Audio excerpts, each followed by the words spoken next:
Hello students, ఇక్కడ మనకు question ఏమి ఇచ్చారంటే which one of the following countries shares the longest land boundary with India. భారతదేశానికి ఏ దేశంతో ఎక్కువగా సరిహద్దు కలిగి ఉన్నదని క్వశ్చన్.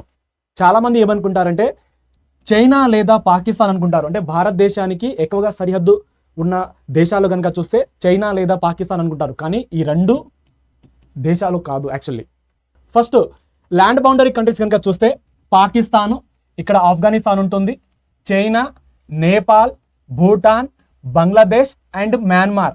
ఏవైతే ఈ దేశాలు ఉన్నాయో ఈ దేశాలతో భారతదేశానికి సరిహద్దు కలిగి ఉన్నది.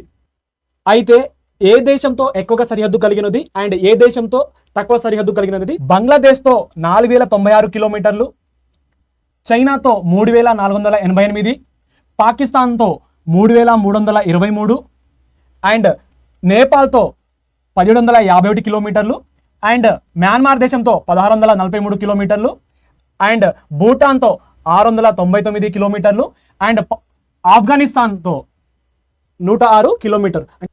సో ఇలా భారతదేశం వివిధ దేశాలతో ఇన్ని కిలోమీటర్ సరిహద్దు కలిగి ఉన్నది. ఒక ట్రిక్ చెప్తాను. బచ్పన్ ఎంబీఏ. బచ్పన్ బిఏ అంటే బంగ్లాదేశ్, సిహెచ్ అంటే చైనా, పి అంటే పాకిస్తాన్, ఎన్ అంటే నేపాల్, ఎం అంటే మయన్మార్ దేశము, బి అంటే భూటాన్ దేశము, ఏ అంటే ఆఫ్ఘనిస్తాన్. సో భారతదేశానికి లార్జెస్ట్ నుంచి షార్టెస్ట్ ల్యాండ్ బౌండరీ కనుక చూస్తే ఇది వరుసగా గుర్తుపెట్టుకోండి. రేపు మీకు ఎగ్జామినేషన్లో వచ్చే అవకాశం ఉంటుంది. సో అలా బచ్పన్ ఎంబీఏ దీని యొక్క ట్రిక్. ఇలాంటి మరిన్ని వీడియో కోసము లైక్ చేయండి అండ్ సబ్స్క్రైబ్ చేయండి. Thank you.